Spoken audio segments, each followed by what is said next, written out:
I just canceled a date with a man like 15 minutes before I was supposed to be on the date. And you can tell me if you think I was wrong for this. He responds, "See you soon, excited to get you drunk on a school night." I reply, I'm like, "Haha, like I said, I don't drink." He says, "We'll see about that," with a winky face. Already annoying, but I'm like, let me not jump to conclusions. He's probably just trying to be funny. There's one part of education about abuse and abusive relationships that we really need to focus on a lot more. It's the role that humor plays in abusive relationships. Because if you listen to the accounts of people who have experienced abuse, 9 times out of 10, humor will play an important role. I listened to a podcast episode the other day where a woman was recounting how she'd been sexually abused as a child and how her abuser had frequently made jokes about sexually abusing her in front of other people as a way of demonstrating his power over her. I think because humor is by definition funny, it's unserious,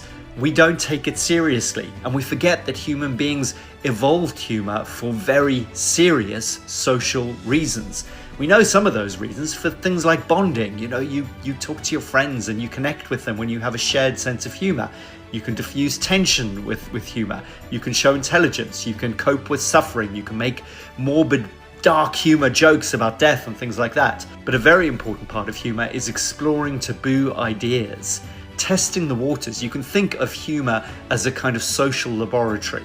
It's a way of testing ideas that may otherwise incur a social penalty, but if you do them through humor, you can see how they're going to land, and then if they land in the way you want them to, then in the future, eventually at some point you can discard the humor. And this is what abusers do. The woman in that video is fantastic. She decided to call off a date before even going on the date because the guy persistently said that he was going to get her drunk. And he dressed it up with a winking emoji as humor so that he had some plausible deniability if he got a negative reaction. But she saw through that. What he was actually doing is saying, "Will you let me abuse you? Will you? Will you let me disregard your boundaries? Will you let me hurt you if I want to hurt you? Will you let me put my needs before yours and ignore what you want?" That's what he was really communicating with her. That was what was behind the cloak of humor. And she saw through it. And that ability to see through the humor will protect that woman from ending up in an abusive relationship. Don't believe people when they say, "I was just joking." I've got a very serious rule in my relationship, is that we don't joke about certain things. We don't joke about not loving each other. We don't joke about disregarding each other's boundaries. Those jokes aren't funny because the communication beneath those jokes is, "I am prepared to hurt you, I'm willing to hurt you," and we don't want to hurt each other, so we don't make those kinds of jokes. Be very, very skeptical about humor. Question humor. If a joke makes you uncomfortable, listen to that feeling. Don't treat humor as a joke. Humor is serious social communication. You just stay here and shut your mouth. So what are you looking at for dinner? I don't know, I think the bone-in filet looks really good. Yeah, that What looks about you? yummy. I don't know, I'm looking at the desserts. What are you thinking? I don't know, I was thinking maybe you, or maybe we just skip dessert, in all honesty. Are you serious? Yeah, I think we should just get out of here, in all honesty. It's our first date. So? What, you don't put out on first dates? What do you think? Like, you take me to an expensive restaurant, and that just means like... Yeah, I think $300 kind of entitles me to... What's wrong with you? Can I leave? No. Are you serious? Yeah, I paid for this dinner. You're not just gonna leave right now. Alright, I'll just get a worker. How about that? Or you can let me out. I'll give you the option. How about you just stay here and shut your mouth?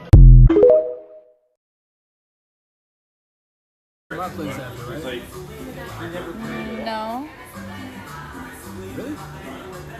No, why would I come to your place? This is our first date. We're gonna like watch a movie or something. You got Netflix? Yes, I have Netflix, but like, no, I'm not coming over. Oh, really? Yeah. Alright. That's literally the thing, like, when we just expect you to just fucking pay. Alright. We'll come back to my place. We're just gonna watch a movie and then I'll drop you. Right I'm not comfortable watching a movie with you. It's our first date. What the fuck? I don't. Bro, we've been talking for hella long. We've been texting. But like, I don't do that. Off the first date? Off the first date? You want me to cash app you? Yeah. For this little $15 meal? It was more than 15. It was $15 for my food. So you're not gonna cash app me? Alright, bro. I guess I will. What? What? Chillin', bro. I'm blocking the fuck out of you.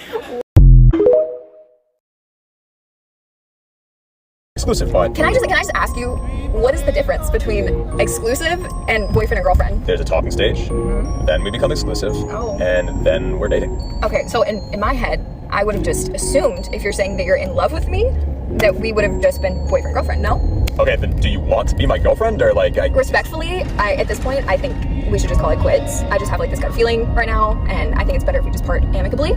You don't even try. It's I was the one upset with you, and now you're gonna turn it around and you're upset with me now. If my intuition is telling me it's not a match, it's not a match. Like, there's no bad blood. It's not that deep. Like, we can still be civil. I apologize that I did not delete Hinge on the timeline that you made up in your head that you did not communicate with me. Timeline, right? I am truly sorry that like I hurt you in that way, but I also think it's okay for me to say that I don't want to continue this. No? It's just that if you didn't match with my friend, then none of this would even be happening. I didn't know. I didn't even know that was your friend until like a month in. So I'm sorry. This is actually making me sick. Like, You feel sick right now? yeah, my stomach is like in a knot. Like I don't even know. Okay, well.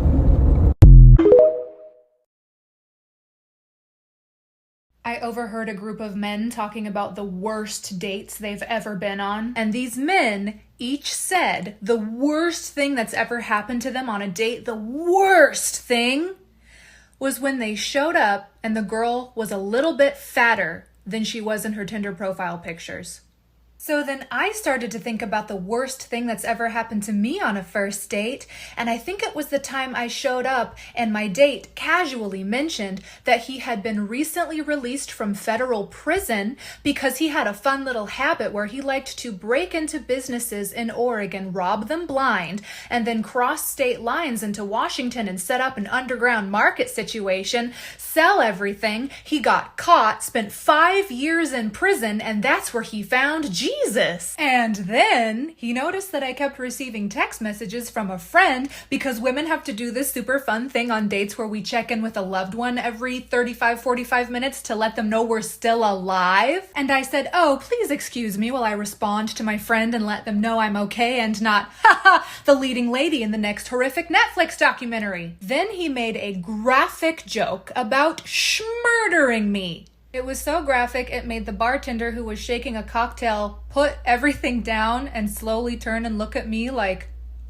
I can't repeat all of it because this video will be taken down if I do, but it involved him removing a digit to unlock my phone to reply to my friends as me to cover up the fact that he had...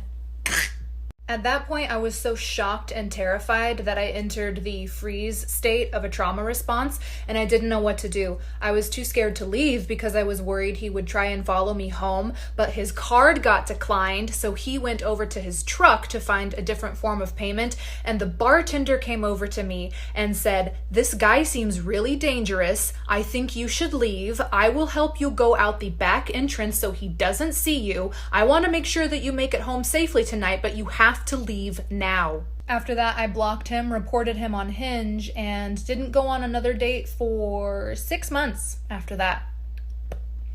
But yeah, so sorry those girls were a little bit fatter than their profile pictures. Oh my god, that's like so scary.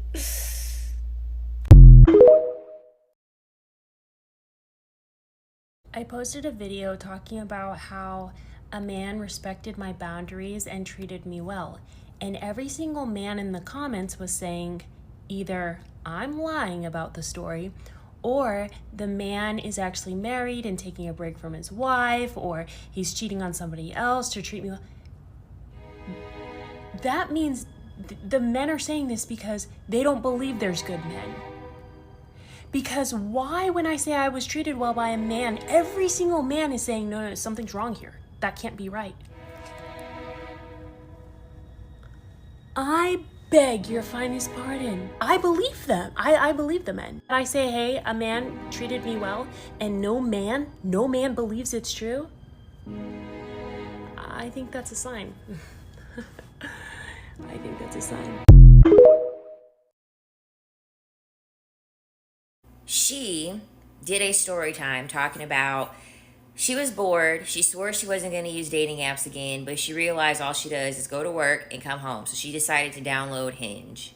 Upon downloading Hinge, she decides to give a man that is not her type a chance in order for them to go out on a date. I'm going to show y'all how this man looks later at the end of this video. Long story short, this man dined and dashed on her. They were going back and forth, asking each other the typical questions.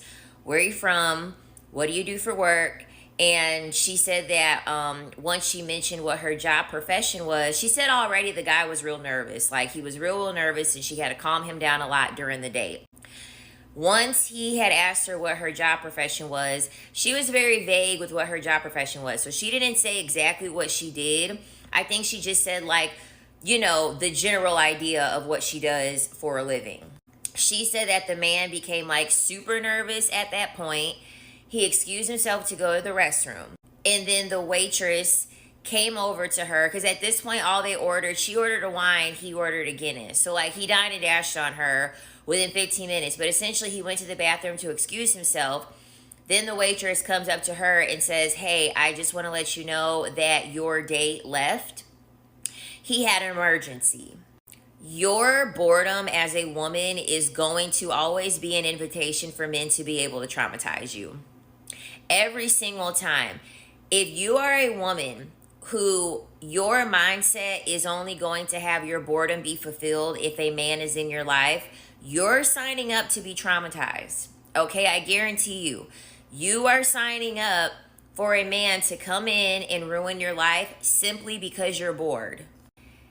Going on dates and being in the presence of men are not the only solutions to cure your boredom, okay? You can join a workout class, okay? There's Pilates, there's cycling, there's pole dance fitness, there's aerial arts. You can go into sewing, crocheting. You can go help animals at the animal shelter. You can go help people. You can go volunteer. I mean, there are a lot of things that you can do to prevent yourself from being bored, because a man is a horrible solution to fix your boredom. And not to mention, I think this woman is from New York because she mentioned East Village. So I'm pretty for sure that she currently is living in New York. You mean to tell me that you are living in the largest city in the United States and the only solution that you have to cure your boredom is going out on a date with a man that looks like this? The amount of chances that undeserving men get from women simply because they're bored needs to be studied. Because there is no amount of boredom as a woman that you should ever have that you would allow a man that looks like that to have any of your time. Okay, a man looking like that, you shouldn't even be giving him a piece of your mind, letting alone your time and your energy and the opportunity to go out on a date with you. Ladies, please get some friends. And if you're like me and you can't get no friends, get a hobby. Okay, get a hobby, get a passion project, get community in something. Even if you can't have no friends, if you have one core hobby that you're into, I guarantee you that you're going to gain community from being a part of that hobby and mingling with the people that you already guarantee have an interest, the shared interest with. Being bored as a woman, it's gonna fuck up everything for you every single time. Women that are bored, the first thing that they resort to is wanting to deal with men. Men should be the last thing that you decide that you're gonna deal with whenever you're bored.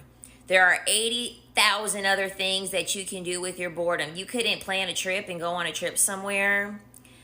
You couldn't start like a weight gain or muscle gain plan. You couldn't go volunteer at the animal shelter. Like, I'm sorry, but there's just no amount of boredom that a woman should ever have where she's giving a man that looks like that a chance.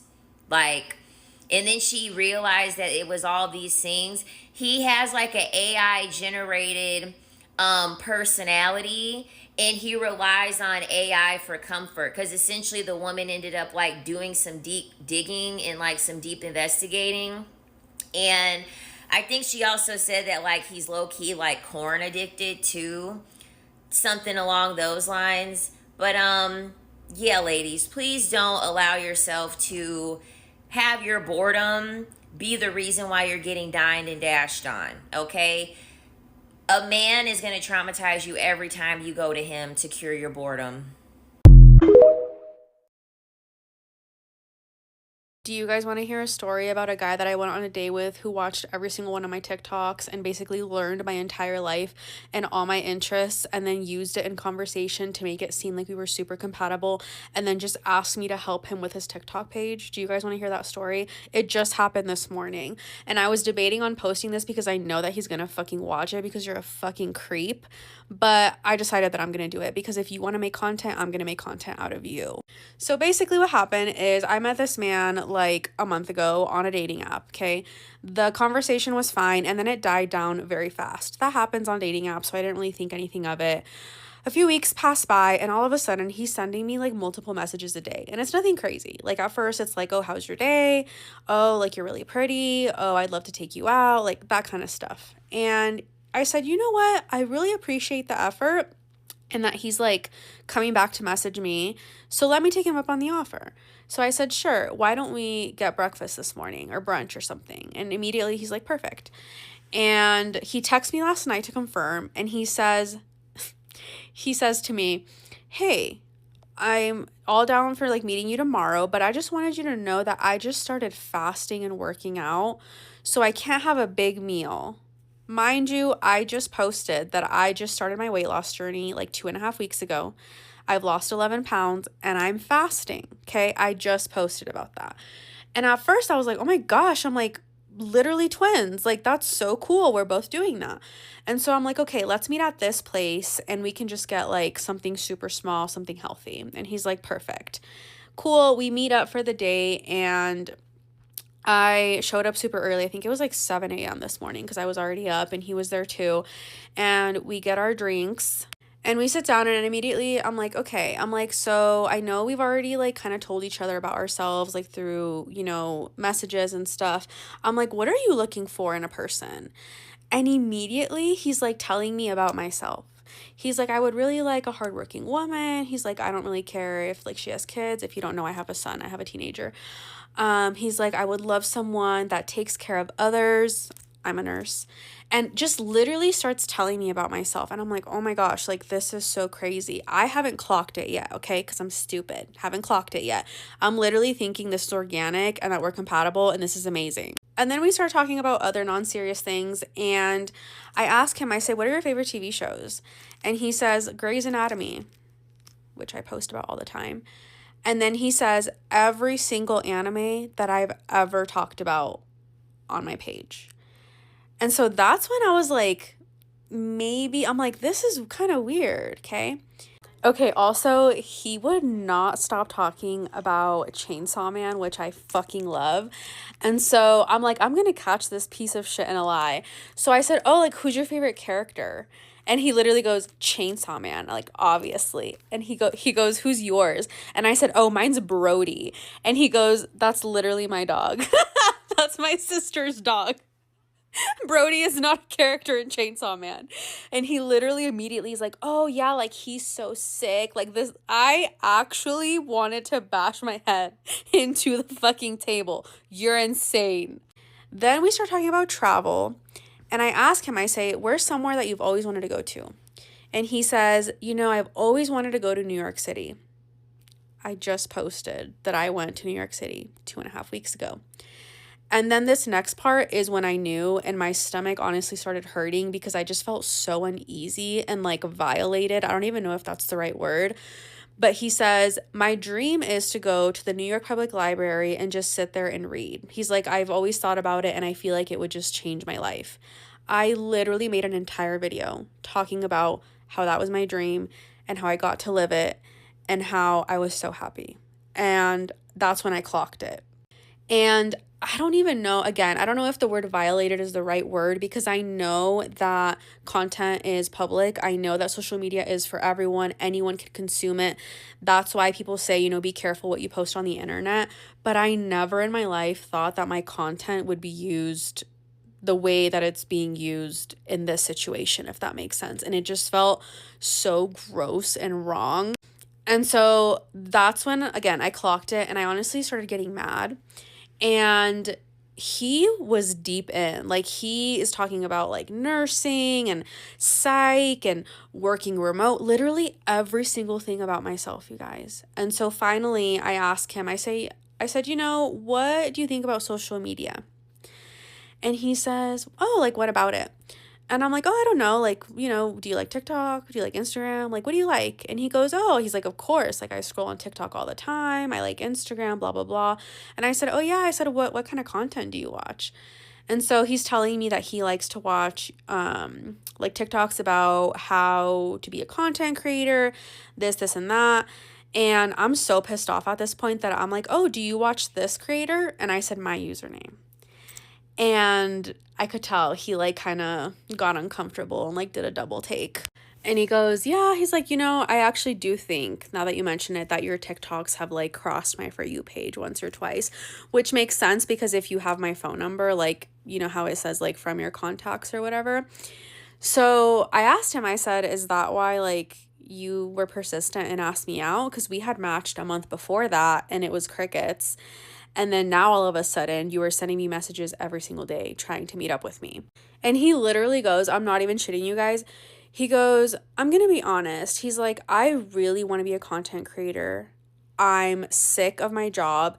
And I feel like we both have things that the other person wants. And I feel like we can help each other. And I'm like, oh, is that so? So I'm going to help you do content creation. You guys, mind you, this is fucking insane. I don't even have 1 million followers, okay? I literally am a girl that just posts because I'm bored and I have a phone. I have a full-time job. I've made it very clear on this page that I am not posting to be a content creator. I am posting because it's fun, okay? And so I'm like, okay, so apparently we're gonna date. I'm gonna help you do content creation, help you with your page. What are you gonna do for me? Like, I'm really confused on what you think it is that I need from you. And he goes, which again makes me sick to my stomach because I literally just posted a video like a day or two ago talking about how like the only thing that I want from a relationship is companionship. And he literally says that to me. He's like, oh, well, like, you know, a partner in crime. He's like, someone to do life with, which is this actual fucking phrase that I literally said in that video.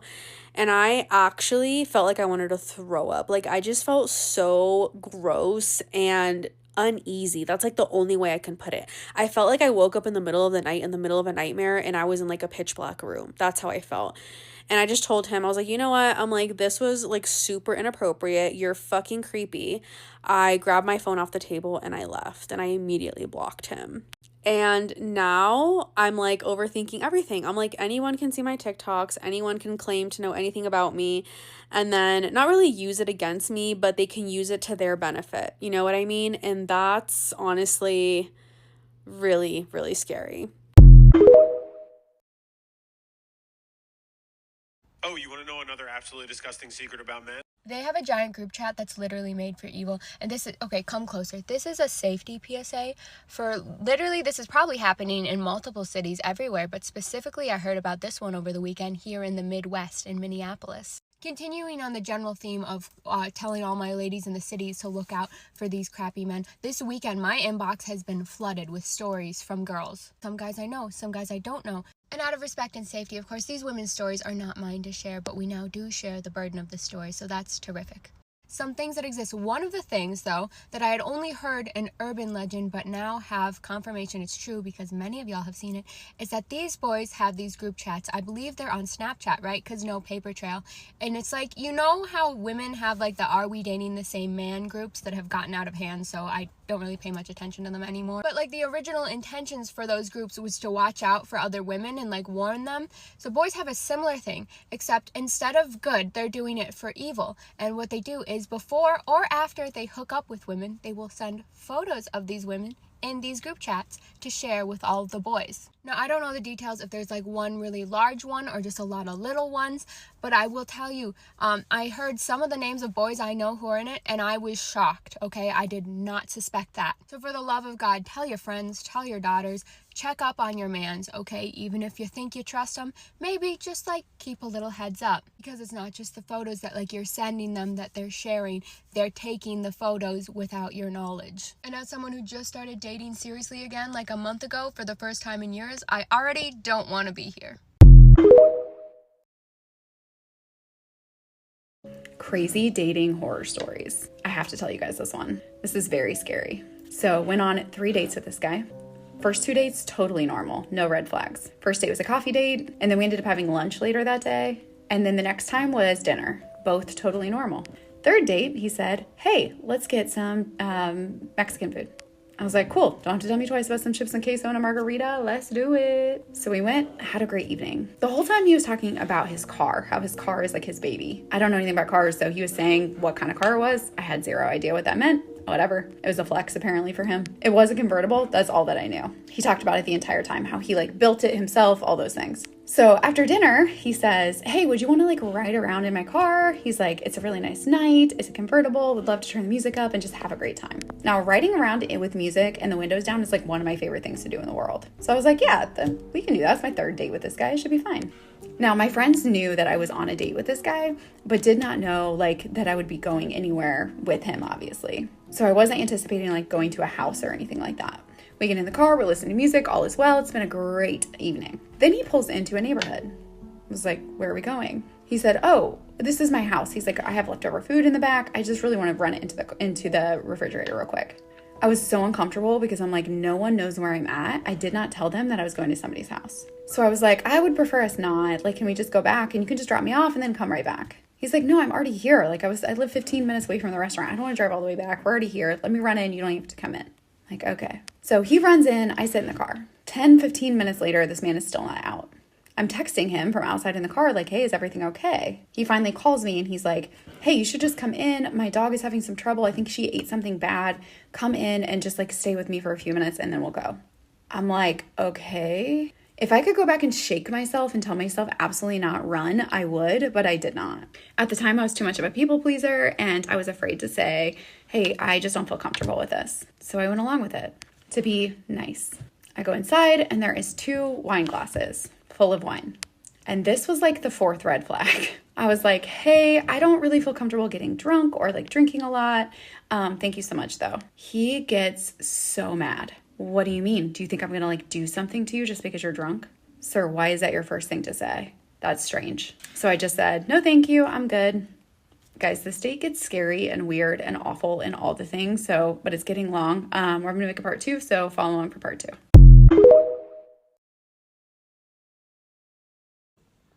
Story time on why you should be really careful about who you're dating. So this is a true story, friend of a friend kind of thing. There was a young girl, she lived in New York City, and she was on a dating app and matched with this young guy. He seemed like a really great person. He had his stuff together, good job, lived local to the area. They talked for a few weeks. Everything was going really great. No red flags, all of that good stuff. He decides to ask her out one night and they end up going to, she agrees, they end up going to this really nice restaurant. He pays, he's a gentleman, he's nice to wait staff. They wrap up the night and they both go to their respective homes. And after she gets settled at her apartment, she gets a text from him saying that he lost his key and he's trying to get a hold of his roommate. His roommate isn't home, but his roommate is also not answering. So he's kind of like stuck outside of his apartment. Just sort of like telling her that, and she just kind of figures, all right, I'll invite you over. So, maybe give him a little bit of time to figure out what's going on, either find his key or get in contact with his roommate. So he comes over to her apartment and they have, a really nice chat. They sit on the couch. Finally, she decides that she's going to go to bed. She doesn't know why, but she goes into her own bedroom, which has a door, and she ends up locking it. And it's just one of those things that she felt like she needed to do, which I totally get. Like, new people in your space. Sometimes it's nice to just be extra cautious. So she goes to her bedroom, she locks the door, and he's sleeping on the couch. Around 3 a.m, she wakes up to a knocking on her door. It's her date. And he asks her if she has a cell phone charger because his cell phone is dead and he needs to charge it. This is the part where it gets really crazy. So she tells him that she has one and it's on the kitchen counter. And she just tells him this through the door. She doesn't get up. She doesn't unlock the door. She doesn't go and find it for him. And I'm thinking to myself, if this was me, I would totally get up and grab it for the person and give it to them and then be like, all right, anything else? Good night. He says thank you. He goes, he grabs the charger, whatever. She doesn't know. She just goes right back to sleep. A few minutes later, he knocks on the door again. He said it's not working. And does she have one in her room?